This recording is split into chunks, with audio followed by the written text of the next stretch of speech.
আল্লাহুম্মা সাল্লি আলাইহি আল্লাহুম্মা বারিক আলাইহি।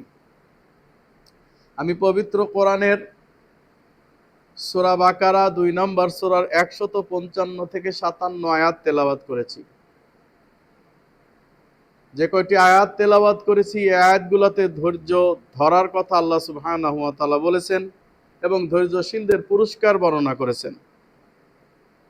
মুমিনদের সবচেয়ে বড় গুণ হচ্ছে ধৈর্যশীল হওয়া, ধৈর্য ধারণ করা। মুমিন কখনো অধৈর্য হতে পারে না, অসহিষ্ণু হতে পারে না। আল্লাহ সুবহানাহু ওয়া তাআলা বলছেন সূরা বাকারা 2 নম্বর সূরার 155 থেকে 157 আয়াতে, ওয়ালানাবলুওয়ান্নাকুম মিনাল খাউফি ওয়াল জু' ওয়ালানাবলুওয়ান্নাকুম বিশাইইম মিনাল খাউফি ওয়াল জু'। আল্লাহ বলছেন ওয়ালানাবলুওয়ান্নাকুম, অবশ্যই আমি আল্লাহ পরীক্ষা করব। অবশ্যই আমি আল্লাহ পরীক্ষা করব। কিছুটা ভয়, কিছুটা ক্ষুধা, কিছুটা দারিদ্র, ধন সম্পত্তির বিনাশের মাধ্যমে, ফলফলাদির বিনষ্টের মাধ্যমে ইত্যাদির মাধ্যমে আমি আল্লাহ সুবহানাহু ওয়া তাআলা তোমাদেরকে অবশ্যই পরীক্ষা করব। যারা মুমিন, আল্লাহ বলছেন অবাশশিরিস সাবিরিন, ধৈর্যশীলদের সুসংবাদ শোনায় দাও। আল্লাহ সুবহানাহু ওয়া তাআলা জীবন এবং মৃত্যু সৃষ্টি করতেন না যদি না আল্লাহ সুবহানাহু ওয়া তাআলা আমাদেরকে পরীক্ষা না করতেন। আল্লাহ তাআলা পরীক্ষা করার জন্যই আমাদেরকে এই দুনিয়ায় পাঠিয়েছেন এবং প্রতিটি পদে পদে আমাদের পরীক্ষা নেবেন। আল্লাহ বলেন সূরা মুলক 67 নম্বর সূরার 2 নম্বর আয়াতে, আল্লাযী খালাকাল মাউতা ওয়াল হায়াতা লিয়াবলুয়াকুম আইয়ুকুম আহসানু আমালা। আল্লাহ বলেন আল্লাহ সুবহানাহু ওয়া তাআলা জীবন এবং মৃত্যু সৃষ্টি করেছেন একমাত্র শুধুমাত্র এই কারণে যে আল্লাহ তাআলা দেখতে চান তোমাদের মধ্যে কে সর্বোত্তম আমল করে, সর্বোত্তম ভালো কাজ করে, কে পরীক্ষায় কৃতকার্য হতে পারে। আল্লাহ সুবহানাহু ওয়া তাআলা এই জন্য জীবন এবং মৃত্যু সৃষ্টি করেছেন, নইলে আল্লাহ জীবন মৃত্যু সৃষ্টি করতেন না। জীবন সৃষ্টি করলে হয়তো আল্লাহ মৃত্যু সৃষ্টি করতেন না, কারণ জীবন সৃষ্টি করার পরে যদি আপনার মৃত্যু না হয় তাহলে আপনার পরীক্ষা দিয়ে তো কোনো লাভ নাই। এজন্য আল্লাহ তাআলা জীবনের সাথে সাথে মৃত্যু সৃষ্টি করেছেন যাতে দুনিয়ায় বান্দা পরীক্ষা দিয়ে আখেরাতে সফল কাম হতে পারে।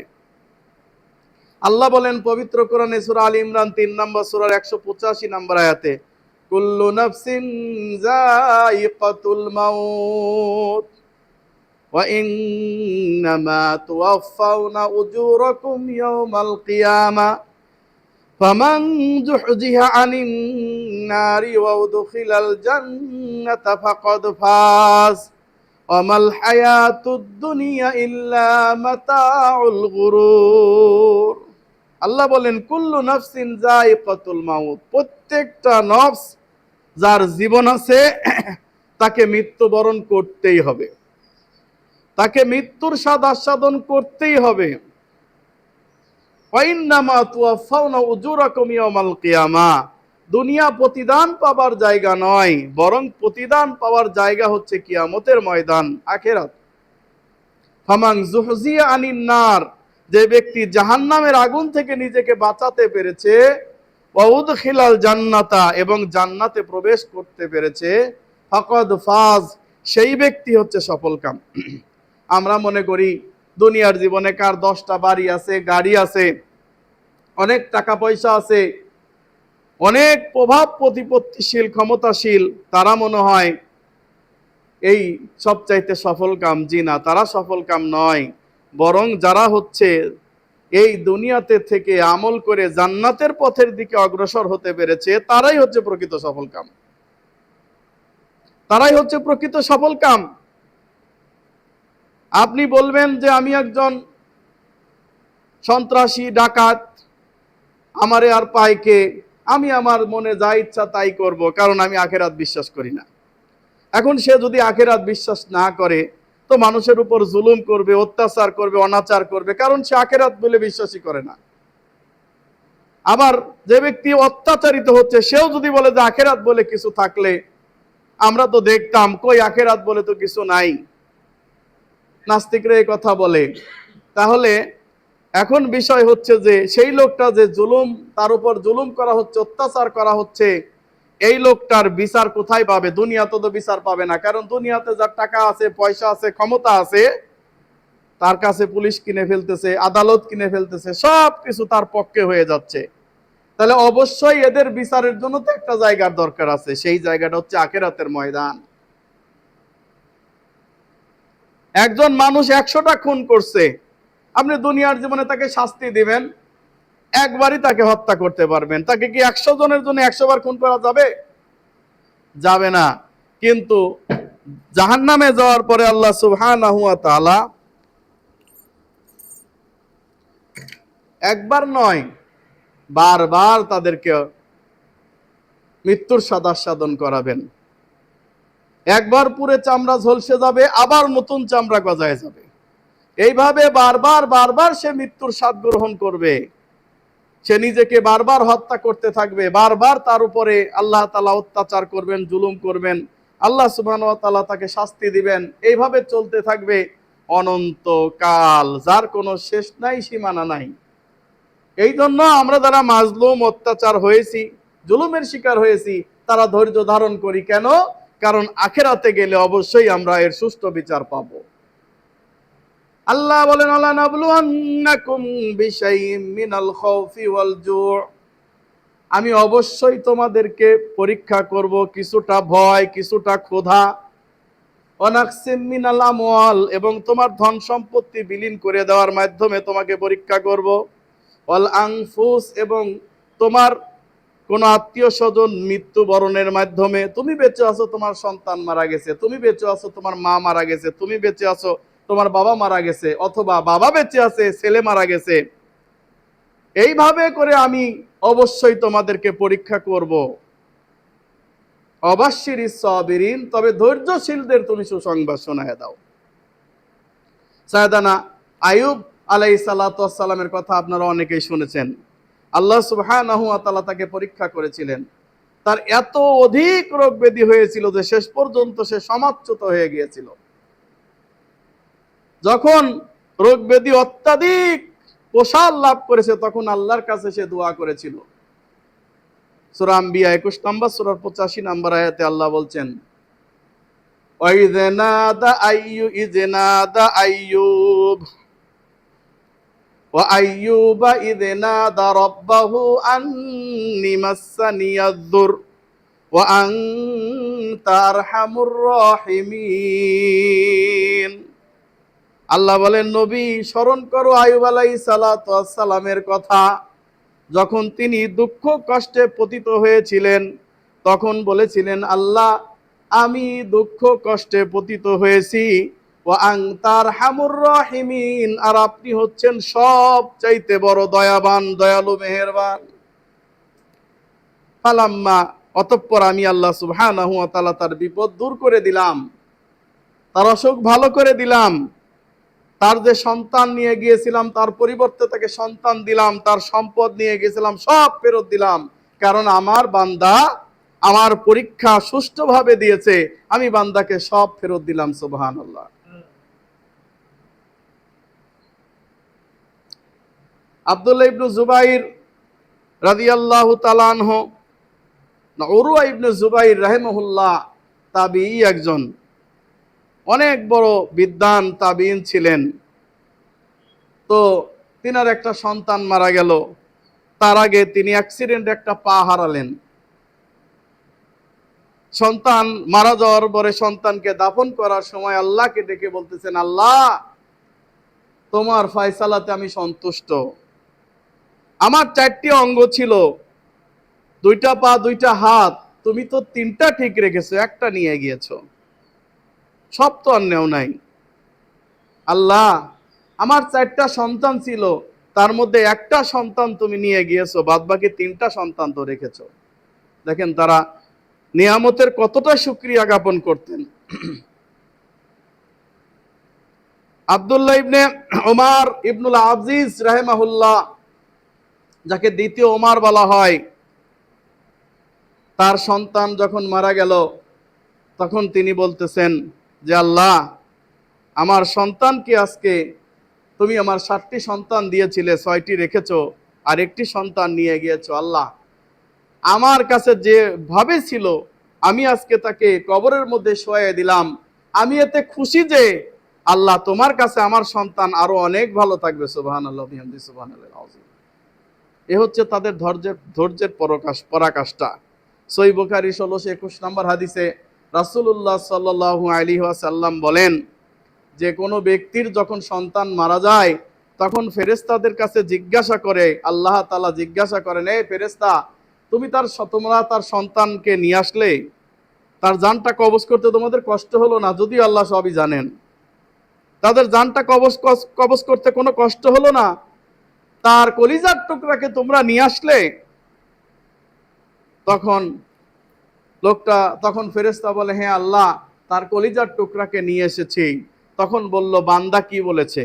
আমি যে তার সন্তানকে নিয়ে আসলাম, মৃত্যুবরণ করলো, সে চলে আসলো আল্লাহর কাছে, এখন শেখ এর উত্তরে কি বলেছে? সে বলতেছে যে আল্লাহ আলহামদুলিল্লাহ বলেছে। সুবহানাল্লাহ। কি বলেছে? আলহামদুলিল্লাহ, সমস্ত প্রশংসা আল্লাহর। রাসূলুল্লাহ সাল্লাল্লাহু আলাইহি সাল্লাম বলেন, তুমি যে অবস্থায় থাকো না কেন আলহামদুলিল্লাহ বলো। আলহামদুলিল্লাহ আলা কুল্লি হাল, আল্লাহ যে অবস্থায় রেখেছো সেই অবস্থায় তোমার প্রশংসা। এরপরে বলেছে, ইন্না লিল্লাহি ওয়া ইন্না ইলাইহি রাজিউন। ইন্না লিল্লাহি, নিশ্চয় আমরা আল্লাহর জন্য। কার জন্য? আল্লাহর জন্য। ওয়া ইন্না ইলাইহি রাজিউন, এবং আমরা তার কাছেই ফেরত চলে যাব। 2 দিনের এই দুনিয়া আমরা থাকতে আসি নাই। আসলে বড় বড় তাবিন, বিদ্বানগণ, সাহাবীগণ মৃত্যুর জন্য সব সময় নিজেকে রেডি করে রাখতেন, আর মনে করতেন যে এটা আমার আনন্দের দিন, ঈদের দিন। সুবহানাল্লাহ। মৃত্যুকে তারা এত ভালোবাসতো, আমার মৃত্যু যেদিন আসবে এটা আমার আনন্দের দিন, ঈদের দিন। কিন্তু আমরা মৃত্যু থেকে ভয় পাই কারণ আমরা ঋণগ্রস্ত। আমরা মৃত্যু থেকে ভয় পাই কারণ দুর্নীতিগ্রস্ত। আমরা মৃত্যু থেকে ভয় পাই কারণ আমরা বিভিন্নভাবে মানুষের আমানতে খেয়ানত করে বসে আছি। আমরা মনে মনে চিন্তা করি, এখনই যদি আমাদের দমটা, নিঃশ্বাসটা বের হয়ে যায়, তাহলে এই সাথে সাথে আল্লাহ আমাকে ধরবেন, আর ফেরেশতারা আমাদেরকে শাস্তি দিবেন। এই ভয়ে আমাদেরকে কি লাগে? দুনিয়ার জীবনটাই ভালো লাগে, আখিরাতের জীবনটা ভালো লাগে না। কিন্তু সাহাবায়ে কেরাম, সালফে সালিহিনগণ, তাবিঈনগণ, তারা মৃত্যুটাকেই পছন্দ করতেন, যে মরে গেলেই আমি আল্লাহ সুবহানাহু ওয়া তাআলার কাছে পৌঁছতে পারবো। সুবহানাল্লাহ। এই জন্যে মৃত্যু বলতে আসলে মৃত্যু জিনিসটা কোনো ভয়ঙ্কর বিষয় নয়। যদি আমি আল্লাহর জন্য হতে পারি তাহলে মৃত্যু আমার জন্য খুব সহজ হয়ে যাবে। ধৈর্য ধারণ করতে হবে। আল্লাহ সুবহানাহু ওয়া তাআলা বলছেন, প্রত্যেকটি বিপদ আপদ মুসিবতে ধৈর্য ধারণ করতে হবে। কারণ মুমিনের দৃষ্টান্ত আল্লাহ সুবহানাহু ওয়া তাআলা দিয়েছেন একটা ধান গাছ গম গাছের সাথে, শস্য বৃক্ষের সাথে। প্রচন্ড বাতাসে ধান গাছ শুয়ে পড়ে, আবার উঠে দাঁড়ায়। আর মুনাফিক কাফেরের দৃষ্টান্ত দিয়েছেন দেবদারু গাছের সাথে। বাতাস আসলেও সে একটু হেলাধুলা করে না, কিন্তু যখন জোরে কোনো বাতাস আসে তখন সে আর টিকে থাকতে পারে না, তখন ভেঙে নিয়ে চলে যায়। আর মুমিনের দৃষ্টান্ত হচ্ছে ধান গাছের সঙ্গে গম গাছের সাথে, যতই বিপদ আসুক, মুসিবত আসুক, সে একবারে মাটির সাথে শুয়ে পড়বে, তাও তাকে নিয়ে চলে যেতে পারবে না। দেবদারু গাছ যখন ভেঙে চলে যায় তার কোনো দাম থাকে না? থাকে। কিন্তু আমাদের ধান পড়ে গেছে না, তারপরও সেখান থেকে আমরা কিছু না কিছু ধান তো পাচ্ছি। তো মুমিনের দৃষ্টান্ত রাসূলুল্লাহ সাল্লাল্লাহু আলাইহি সাল্লাম বলতেছেন যে ধান গাছের সাথে গম গাছের সাথে তার জীবনে বিপদ একের উপর এক আসতেই থাকে, কিন্তু সে ধৈর্য ধারণ করে। মুমিন বান্দা ধৈর্য ধারণ করতে করতে রাস্তা দিয়ে চলে। রাস্তা দিয়ে চলতে গিয়ে যখন কাঁটা বেঁধে এই সামান্য কাটা বিধার কারণে আল্লাহ সুবহানাহু ওয়া তাআলা তার গুনাহ মাফ করেন। সুবহানাল্লাহ। এই গুনাহ মাফ করতে করতে এমন পর্যায়ে হয়ে যায়, সে দুনিয়াতে এমন ভাবে থাকে তার আর কোনো গুনাহই অবশিষ্ট থাকে না। সুবহানাল্লাহ। আবার আল্লাহ তাআলা কোনো বান্দাকে খুব ভালোবাসেন। আমি জানি না কোন বান্দাকে আল্লাহ ভালোবাসেন, যে আল্লাহকে ভয় করে তাকেই আল্লাহ ভালোবাসেন। এখন যেই ব্যক্তিকে আল্লাহ সুবহানাহু ওয়া তাআলা ভালোবাসেন, আল্লাহ চান যে ও ফরজ ইবাদতের পরে আরো কিছু নফল তাহাজ্জুদ ইত্যাদি পড়ে ও আমার আরো নিকটবর্তী হোক, আমার কাছাকাছি আসুক। কিন্তু দেখা গেল ওই লোকটা আমলে একটু দুর্বল, যদিও ফরজ সব ঠিক আছে, কিন্তু নফলের ব্যাপারে বা তাহাজ্জুদের ব্যাপারে বা অন্যান্য আমলের ব্যাপারে দুর্বল। তখন আল্লাহ সুবহানাহু ওয়া তাআলা তার শরীরের উপর বা তার পরিবারের উপর কোনো বিপদ চাপিয়ে দেন। কথা বুঝতেছেন ভাই? তার শরীরের উপরে বা তার পরিবারের উপরে কোনো বিপদ চাপিয়ে দেন। এখন এই বিপদে পড়ার পরে আল্লাহ সুবহানাহু ওয়া তাআলা তাকে প্রিপেইড করে নেন, তাকে ভালোবাসেন এমন ভাবে যে আল্লাহ সুবহানাহু ওয়া তাআলা তার সম্মান বৃদ্ধি করে দেন। বলেন সুবহানাল্লাহ। মানে যে স্থানে তার পৌঁছানোর কথা ছিল, এই কিছু আমলের কারণে পৌঁছাইতে পারতেছে না, সে কারণে আল্লাহ তাআলা তার পরিবারের উপর, তার শরীরের উপরে কিছু বিপদ আপদ দিলেন। এই বিপদ আপদ থেকে যখন সে পরিষ্কার হয়ে গেল, পরীক্ষা উত্তীর্ণ হয়ে গেল, আল্লাহ সুবহানাহু ওয়া তাআলা তাকে সম্মানের কাতারে দিয়ে দিলেন। সুবহানাল্লাহি ওয়া বিহামদিহি সুবহানাল্লাহিল আযীম। এই পৃথিবীতে যারা দামি গুণী মানুষ হয়েছে, যারা পৃথিবীর বুকে শ্রেষ্ঠ মানুষের তালিকায় আছে, তারা কেউ তাহাজ্জুদের সালাত বাদ দেয় নাই। আপনি বলেন যে শ্রেষ্ঠ মানুষ তো ইহুদি খ্রিস্টানদের মধ্যেও আছে, বিধর্মীদের মধ্যেও আছে। আপনি কি জানেন তারাও কিন্তু এই টাইমে উঠেই তারা গবেষণা করে, রাত 3টার সময় উঠে, 2টার সময় উঠে গবেষণা করে। বুঝতে পারছেন? একজন সাহিত্যিক ছিল যার হাতের লেখা দেখলে মানুষ অবাক হয়ে যেত, কি লেখে ও কি করতো জানেন? ওর তো সালাত তো পড়তো না, ও মাগরিবের নামাজের আগেই ঘুম দিত, ঘুমায় উঠে যেত রাত 2টার সময় বা 1টার সময়। ওই সময় উঠে ও শুরু করে দিত লেখালেখি, যেই কারণে পৃথিবীর বুকে ও সর্বশ্রেষ্ঠ লেখক হিসাবে অ্যাওয়ার্ড পেয়েছে। তার মানে কি, আপনি যদি আল্লাহর খাস বান্দা হতে চান বা পৃথিবীতে কিছু করতে চান, তাহলে তাহাজ্জুদের অভ্যাস করতে হবে। এখন আমার আপনার তাহাজ্জুদের অভ্যাস নাই, বা হাজার চেষ্টা করলে উঠতে পারি না, কিন্তু আল্লাহ তাআলা আপনাকে ভালোবাসেন, আপনাকে সম্মানিত করবেন। কথা বুঝতে পারছেন? আপনাকে পছন্দ করছেন, চয়েস করছেন, এই জন্য আপনার শরীরের উপর কিছু বিপদ দেন, পরিবারের উপর কিছু বিপদ দিয়ে আল্লাহ সুবহানাহু ওয়া তাআলা সম্মানের কাতারে পৌঁছায় দেন। সুবহানাল্লাহ। আর একটা অফার দিয়ে রাখি, আমরা যারা তাহাজ্জুদে উঠতে পারি না বা তারপর আমরা তাহাজ্জুদের সওয়াবটা চাই, তারা আমরা একটা আমল করতে পারি। আমলটা হচ্ছে সূরা বাকারার শেষ 2 আয়াত, আমানা রাসূলু বিমা উনজিলা ইলাইহি মির রাব্বিহি ওয়াল মুমিনুন কুল্লুন আমানা বিল্লাহি ওয়া মালাইকাতিহি ওয়া কুতুবিহি ওয়া রাসূলিহি, শেষ পর্যন্ত সূরা বাকারার শেষ 2 আয়াত। কেউ যদি প্রতিদিন ঘুমের আগে এই 2 আয়াত পড়ে ঘুমায়, আল্লাহ সুবহানাহু ওয়া তাআলা তাকে ঘুমন্ত অবস্থায় তাহাজ্জুদের সওয়াব লিখে দিবেন। সুবহানাল্লাহ। ঘুমন্ত অবস্থায় শুয়ে শুয়ে ঘুমায় ঘুমায় আপনি তাহাজ্জুদের সওয়াব পাবেন। সুবহানাল্লাহ। আচ্ছা, এই ঘুমও কিন্তু ইবাদত, তা জানেন? মুমিনের ঘুম কি? ইবাদত, যদি সেটাকে কাজে লাগাইতে পারেন, মডিফাই করতে পারেন। আল্লাহ বলেন তার ফেরেশতাদের ব্যাপারে সূরা তাহরিম 66 নম্বর সূরায় কি বলেন? লা ইয়াসুনাল্লাহা মা আমারহুম ওয়া ইয়াফআলুনা মা ইউমারুন। লা ইয়াসুনাল্লাহা মা আমারহুম, আমার তৈরি মালাইকা ফেরেশতারা কোনো অন্যায় কাজ করতে শেখেই নাই, আমার অবাধ্যতা করতে জানেই না। আচ্ছা, যারা অবাধ্যতা করতে জানে না, যারা পাপ করতে জানে না, যারা দুর্নীতি করতে জানে না, যারা চুরি করতে জানে না, যারা আমানতের খেয়ানত করতে জানে না, যারা বাটপারি করতে জানে না, তাদের দোয়া কবুল হবে কি হবে না? অবশ্যই কবুল হবে।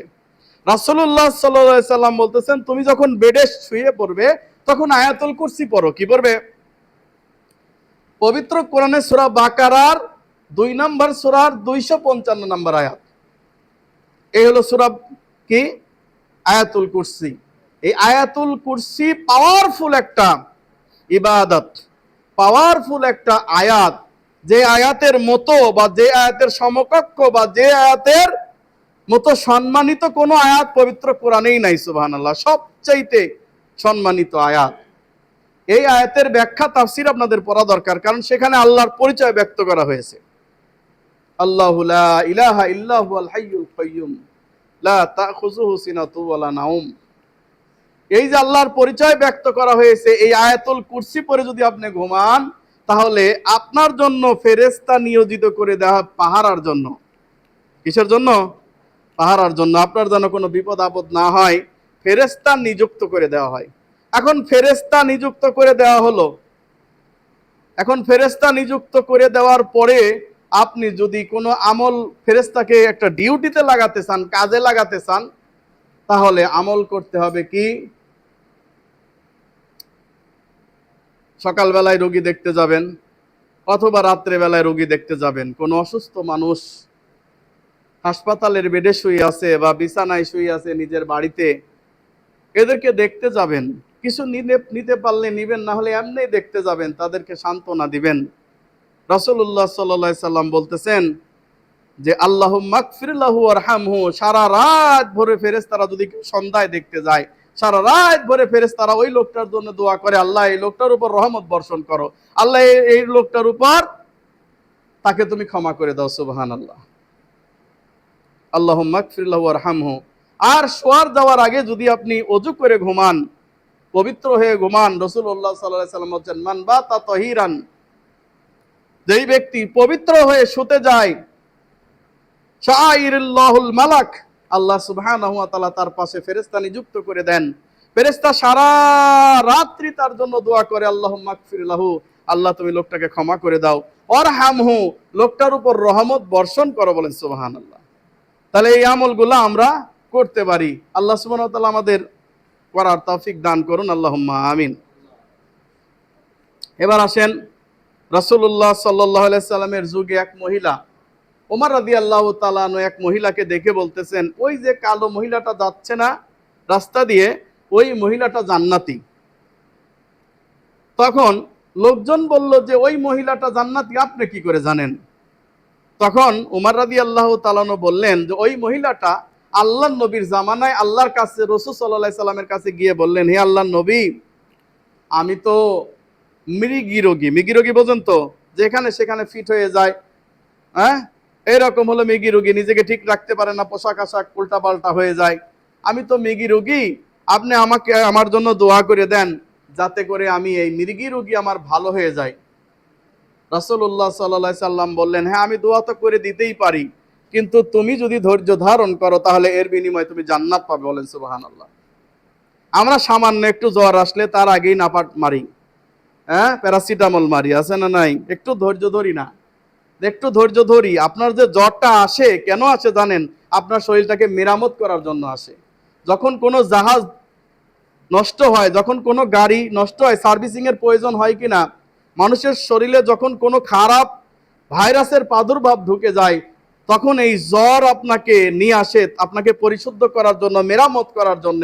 এজন্য জ্বরকে খারাপ মনে করিয়েন না, এই জন্য জ্বরকে আপনি খারাপ মনে করিয়েন না, বরং জ্বরকে আপনি কি করেন? পানি দিয়ে বিভিন্ন সিস্টেম করে জ্বর কমায় রাখার চেষ্টা করেন। কিন্তু একবারে জ্বরকে শেষ করে ফেলবেন, সাথে সাথে 2 দিন 3 দিনও সময় দিবেন না, এটা ঠিক নয়। কারণ জ্বর বনি আদমের গুনাহকে ক্ষমা করে দেয়। বলেন সুবহানাল্লাহ। রাসূলুল্লাহ সাল্লাল্লাহু আলাইহি সাল্লাম বলতেছেন যে কামারের খাপের হাফরে যদি লোহা দেওয়া যায়, সেই লোহাটা গলে এর মধ্যে মরিচা যেমন সব শেষ হয়ে যায়, তেমন বনি আদমের জ্বর আসলে তার সমস্ত গুনাহ শেষ হয়ে যায়। বলেন সুবহানাল্লাহ। তাহলে এই যে জ্বর, সামান্য জ্বরেও আমরা প্যারাসিটামল খাই, বা সামান্য একটু ঠান্ডা কাশি হলেই আমরা এটা ওটা শুরু করে দিই। আমরা এটা করার আগে আমরা প্রাকৃতিক অনেক চিকিৎসা আছে, সেইগুলা করা উচিত। অনেকে প্যারাসিটামল খাওয়ার কারণে, অনেকে জ্বরের ওষুধ খাওয়ার কারণে, ব্যথার ওষুধ খাওয়ার কারণে, ঠান্ডার ওষুধ খাওয়ার কারণে সে বিরাট ক্যান্সার পর্যন্ত হয়ে গেছে, হয় নাই?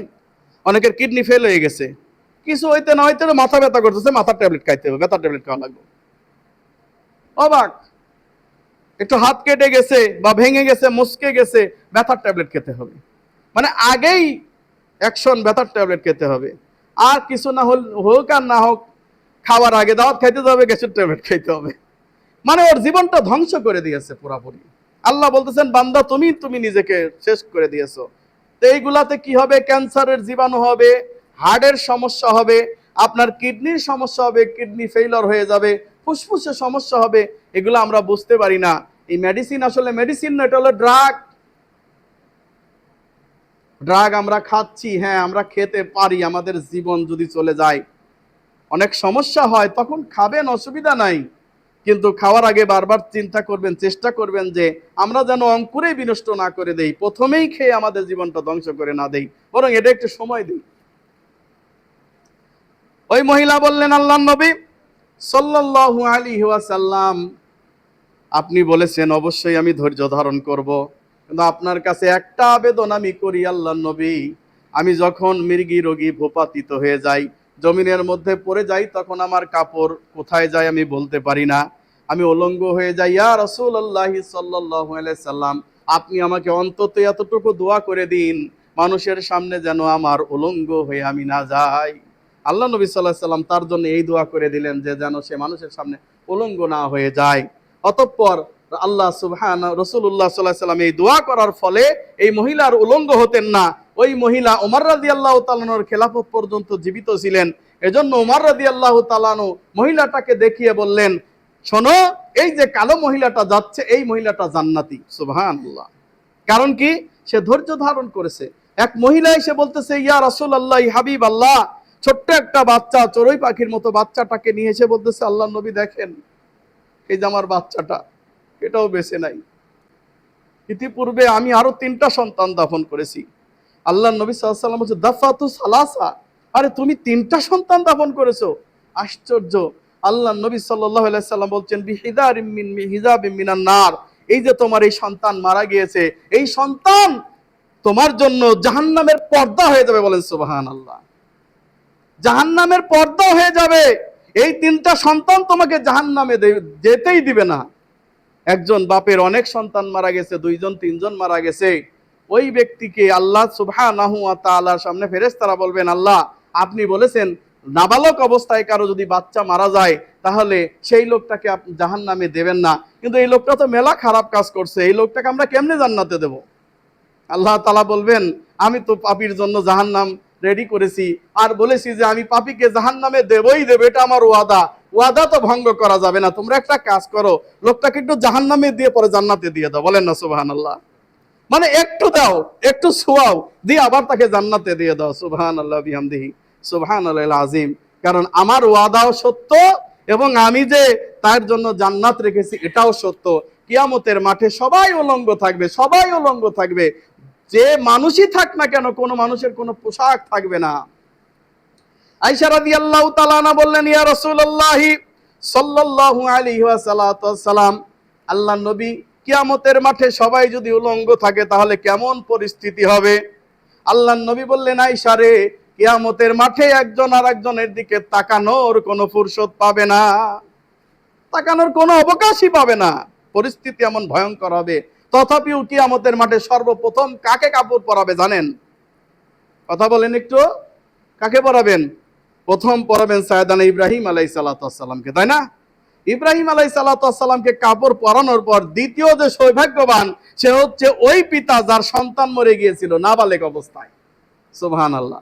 কেন বলছি? কারণ ওরাদেরকে জাহান্নামের পথে যেতে গেলে, জাহান্নামের দিকে যেতে গেলে, ওই সন্তানগুলা জান্নাতে সাঁতার কাটতেছে, সেই সন্তানগুলা চলে আসবে আর পিতার আপনার কাপড় ধরবে, কাপড় ধরে বলবে যে না, তুমি জাহান্নামে যেতে পারো না। আল্লাহ তাআলা তার সুপারিশ কবুল করে এই লোকটাকে জান্নাতে দিয়ে দিবেন। বলেন সুবহানাল্লাহ। রাসূলুল্লাহ সাল্লাল্লাহু আলাইহি ওয়াসাল্লাম বললেন, কারো যদি 3জন সন্তান মারা যায়, সেই লোকটা জাহান্নামে যাবে না, নাবালেগ অবস্থায় যদি মারা যায়। তবে আমল, ঈমান থাকা লাগবে, আমলও থাকা লাগবে, তাছাড়া কি আর হবে? তো একজন ব্যক্তি বলল, ইয়া রাসূলুল্লাহ সাল্লাল্লাহু আলাইহি সাল্লাম, যদি 2জন মারা যায়? আল্লাহর নবী বললেন, হ্যাঁ, 2জন মারা গেলেও সে জান্নাতে যাবে। আরেকজন ব্যক্তি বললেন যে, আল্লাহর নবী, যদি 1জন মারা যায়? আল্লাহ নবী সাল্লাল্লাহু আলাইহি সাল্লাম বললেন, হ্যাঁ, 1জন মারা গেলেও সে যাবে, তবে শুরুতেই ধৈর্য ধারণ করতে হবে। আল্লাহ নবী সাল্লাল্লাহু আলাইহি সাল্লামের এই কথা বলার পর সাহাবীরা আর কোনো কথা বললেন না। কিন্তু আল্লাহ নবী নিজেই বললেন যে দেখো, কোনো মা যদি তার সন্তান গর্ভে ধারণ করেছে 4 সপ্তাহ হয়েছে, কয় সপ্তাহ? 4 সপ্তাহ, মানে কোন রকম আকৃতি গঠন হয়েছে, কোন রকম, এইরকম সন্তানও যদি সে নিজে নাও বোঝে, চলে যায়, পেশাবের সাথে চলে যায়, বা যেভাবে হোক চলে গেল, এটা এভাবে চলে গেছে, একে যদি হক জানে, ওই মা জানে যে না, আমার একটা সন্তান ছিল, পেটে এসেছিল, সে মারা গিয়েছে, আল্লাহ তাকে রাখে নাই, এই বিশ্বাস যদি তার মধ্যে ইয়াকিন থাকে, অবশ্যই এই সন্তানের কারণে আল্লাহ সুবহানাহু ওয়া তাআলা ওই মাকে জান্নাতে প্রবেশ করাবেন। বলেন সুবহানাল্লাহ। ধৈর্য এমন একটা জিনিস যে এই ধৈর্যের কারণে আল্লাহ সুবহানাহু ওয়া তাআলা আপনাকে জান্নাতে প্রবেশ করাবেন। তবে আলহামদুলিল্লাহ, আমরা আলেম ওলামারা বেশি ধৈর্য ধারণ করি, সাধারণ পাবলিক ধৈর্য ধারণ করতে গেলে একটু কম করে, কথা কোন ঠিক কিনা? ধৈর্য ধারণ করার কারণে আমাদের উপর বেলেম বা আমাদের উপর আপনার বদনাম রটনা বেশি হয় না। অনেকে বলে না যে সাদা কাপড়ে ময়লা লাগে বেশি, আসলে সাদা কাপড়ে ময়লা বেশি লাগে না, সব কাপড়েই ময়লা লাগে, সাদা কাপড়ে দেখা যায়। আমি যে এই কাপড়টা পরেছি এটা সাদা না, কিন্তু এটাতে ময়লা লাগলে সহজে চোখে পড়বে না, কিন্তু সাদা হলে সহজে চোখে পড়বে। এজন্য সাদা কাপড়ে সহজে ময়লা দেখা যায়। এজন্য আলেম ওলামা কিছু করুক আর না করুক, একটু কিছু কথা হলেই ব্যাস 14 গোষ্ঠী উদ্ধার। বর্তমান ফেসবুক সোশ্যাল মিডিয়া একবারে তোলপাড় হয়ে গেছে। এক আলেম নাকি একটা ছোট মেয়ে, 11 বছরের মেয়েকে নাকি ধর্ষণ করে প্রেগনেন্ট করে ফেলেছে, নাউজুবিল্লাহি মিন যালিক। শোনেন নাই ঘটনাটা? কিন্তু সেই আলেম দাবি করেছে যে না, আমি এটা করি নাই, আর আমি যদি করে থাকি আমার ডিএনএ পরীক্ষা করা হোক, যদি হয়ে থাকে তাহলে আমাকে শাস্তি দিবেন, নইলে আপনারা আগেই কেন আমাকে অপবাদ দিচ্ছেন। সারা বাংলাদেশে এটা নিয়ে কথা হচ্ছে কি হচ্ছে না? হচ্ছে। তাহলে আপনি না জেনে না বুঝে আপনি কেন এই বেলেমটা দিতে যাচ্ছেন? বর্তমান সোশ্যাল মিডিয়ার যুগে বর্তমান পরিস্থিতি এমন হয়েছে, কিছু হোক আর না হোক, আমার মোবাইল শরীফটা আছে, এটা দিয়ে আমি ভিডিও করা শুরু করে দিই। আগে আমাকে বুঝতে হবে যে আসলে জিনিসটা কি সঠিক না বেঠিক। আল্লাহ নবী সাল্লাল্লাহু আলাইহি সাল্লাম বলেছেন, তুমি কারো অপরাধ দেখলে তোমার মুমিন ভাইয়ের অপরাধ গোপন করে দাও, তুমি তার অপরাধটাকে গোপন করে দাও, কিয়ামতের দিন আল্লাহ সুবহানাহু ওয়া তাআলা তোমার দোষ গোপন করে দিবেন। সুবহানাল্লাহ। তাহলে গোপন করে দাও মানে কি? সেই লোকটা বারবার করতেই আছে, আপনি গোপন করবেন না তা না, তাকে দুই একটা বার সুযোগ দাও, মানুষ তো সে ভুল করবেই। আবু আইয়ুব আনসারী রাদিয়াল্লাহু তাআলা আনহু তিনি মৃত্যুকালীন সময়ে বলেন, আমি যদি হাদিসটা না বলি, আল্লাহর নবী সাল্লাল্লাহু আলাইহি সাল্লাম এর ভবিষ্যৎবাণী অনুযায়ী আল্লাহর নবী বলেছেন যে সত্যকে, হাদিসকে মানে না বলার কারণে কিয়ামতের মাঠে আযাব হবে, জিহ্বা কেটে দেওয়া হবে। এতটুকু বোধ যদি আমার না থাকতো তাহলে আমি হাদিসটা গোপন করে দিতাম, বলতাম না তোমাদের কাছে। শোনো, আল্লাহ তাআলা পৃথিবীতে মানুষ সৃষ্টি করেছেন পাপ করার জন্য। যদি বান্দা পাপ না করতো, আল্লাহ অন্য সৃষ্টি করতেন। সুবহানাল্লাহ। অতএব বান্দা পাপ করবে, আল্লাহর কাছে ক্ষমা চাইবে, এটাই সঠিক। পাপ হতেই পারে, বনি আদমের পাপ হতেই পারে। কুল্লু ইবনে আদম খাত্তা ও খায়রুল খাত্তাইনা তাওয়াবিন। প্রত্যেকটি বনি আদম ভুল করবেই, ভুল হবে, এটাই স্বাভাবিক। তবে সর্বশ্রেষ্ঠ ভুলকারী হচ্ছে যে আল্লাহর কাছে তওবা করে, আল্লাহর কাছে ক্ষমা চায়, হলো সর্বশ্রেষ্ঠ ভুলকারী। ভুল আমাদের আছে প্রতিটি পদে পদে, এজন্য ক্ষমা চাইতে হবে। আর একজন মুসলমান ভাই আর একজন মুসলমান ভাইয়ের দোষটাকে গোপন করে দেওয়ার চেষ্টা করতে হবে। যদি গোপন করার মতো হয়, কিন্তু যদি দেখা যায় যে সে পাপাচারে সীমা লঙ্ঘন করে ফেলেছে, তাহলে গোপনের কিছু নাই, তাকে পানিশমেন্ট দিতে হবে। সমাজ পারুক, যদি পারে ভালো কথা, না পারলে রাষ্ট্র দিবে। এজন্য আমরা সাধারণ পাবলিক ব্যতিব্যস্ত হওয়া বা কারো কিছু ঘটনা একটু ঘটেছে সেটা নিয়ে রটিয়ে দেওয়া, সেটা নিয়ে সমালোচনা করা, পরনিন্দা করা যদি সঠিক না হয়, আর এটা যদি খেলাফতের জামানা হতো, তাহলে 100 দুর্রা আপনার শরীরে আমার শরীরে পড়তো। আমরা কত সমালোচনা করি, কত মানুষের নামে মিথ্যা কথা বলি, সেটা সত্য নয়, বরং অপবাদ রটনা করি। সে অপবাদের জন্য ইসলামী খেলাফত যদি হতো, এই রাষ্ট্র যদি শরিয়া অনুযায়ী চলতো, তাহলে আমার আপনার গায়ে 100টা বেত্রাঘাত হইতো। কথা বুঝতে পারছেন? অথচ আমরা দেদারসে যেমন খুশি তেমন বলতেছি।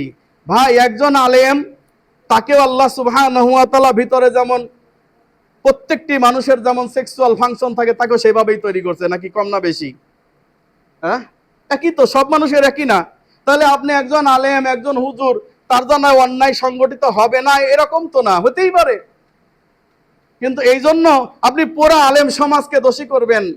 একজন আলেমও ধর্ষক হতে পারে, একজন আলেমও চোর হতে পারে, একজন আলেমও খারাপ হতে পারে।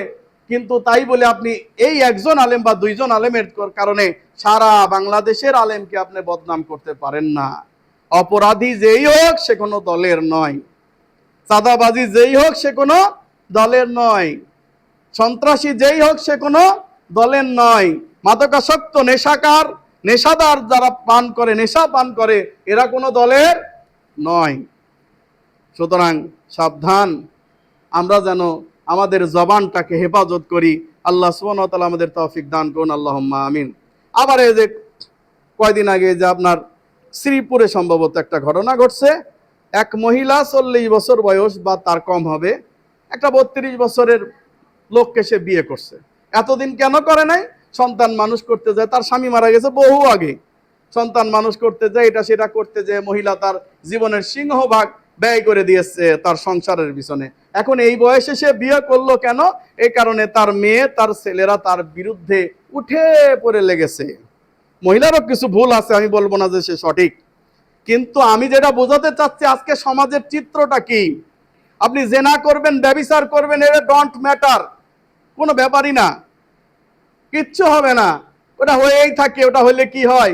কিন্তু একটা মানুষ যখন বৈধভাবে বিবাহ করবে তখনই তার বিরুদ্ধে সবাই উঠে পড়ে লাগে, অথচ বৈধ জিনিসটাকে অবৈধ ঘোষণা করে দিতে চায়, অথচ আল্লাহ সুবহানাহু ওয়া তাআলা যেটা বৈধ করেছেন। আবার এটা আমাদের এক বক্তা, অনেকে বলতেছে শিশু বক্তা, অনেকে বলতেছে যে অমক বক্তা রফিকুল ইসলাম মাদানী, উনি দ্বিতীয় বিবাহ করছে, মাসনা করছে, এইটা নিয়ে ফেসবুক পুরা গরম, সোশ্যাল মিডিয়া পুরা গরম হয়ে গেছে, সোশ্যাল পাড়া। আউযুবিল্লাহি মিনাশ শাইতানির রাজিম। তো উনি কি অন্যায় কোনো কাজ করছে? ওনার প্রয়োজন হয়েছে, উনি মাসনা বিবাহ করছে, ওনার প্রয়োজন হলে উনি সোলাসা করবে, আরেকটা করবে, তিনটা করবে, প্রয়োজন হলে চারটা করবে, সমস্যাটা কি? এখন নাস্তিকেরা বলতেছে তার বিবি এখন প্রেগনেন্ট, এই কারণে সে বিবাহ করলো, অথচ তার বিবির প্রতি এটা অমানবিকতা করা হলো। আরে বেটা নাস্তিকরা, যখন এই যে আমাদের এক ভাইকে জেলখানায় ভরে রাখা হয়েছে, তার সন্তান প্রসব হবে তার আগে দিয়ে তুমি তাকে জেলখানায় ভরে রেখেছো, কি নাম জানি, হ্যাঁ বুঝিনি, আচ্ছা যাই হোক, আমার নামটা স্মরণ হচ্ছে না, এই লোকটাকে জেলখানায় ভরে, তখন তোমাদের মানবতা উতলে ওঠে নাই? আবার বলতেছেন যে একটা মহিলা, একটা পুরুষ যদি বিবাহ করতে পারো তাহলে মহিলা করতে পারে না? মহিলাও পারে, সমস্যা নাই তো। ও মহিলার যদি এই জামাই ভালো না লাগে, তার কাছে যদি থাকতে ইচ্ছা না করে, সে খোলা তালাক নিয়ে চলে যাবে, অসুবিধা নাই। কিন্তু স্বামীর কাছে থেকে তো আর অন্য জায়গায় বিবাহ করার এই শরীয়ত নাই। আমরা তো আমানা রাসূল বিমা উনজিলা ইলাই, আল্লাহর রাসূল জানিয়েছেন, তার প্রতি আমরা বিশ্বাস করি কি করি না? আমরা সেটা বিশ্বাস করি কি করি না? অতএব আমরা এটা বিশ্বাস করি একজন পুরুষ 4টা বিবাহ করতে পারবে। এখন তার জন্য শরীয়ত যেটা জায়েজ করেছে সেটা তো নারীর জন্য করে নাই। সুতরাং এখানে তুমি মানবতার কি দেখালে? যদি নারী করতে চায় তাহলে সে খোলা তালাকের মাধ্যমে চলে গিয়ে অন্য জায়গায় করতে পারবে, কিন্তু পুরুষ তা করতেছে না। পুরুষ বরং সেই স্ত্রীকে রাখার পরেও আরেকজন করতেছে, তার উভয়ের সমান অধিকার দেওয়ার চেষ্টা করতেছে। মানবতা কোন দিকে আছে? ও সোশ্যাল পাড়ার মিডিয়া যারা তোমরা এই সমস্ত ছড়াচ্ছ, আল্লাহ তোমাদের হেদায়েত দান করুন, আল্লাহুম্মা আমিন।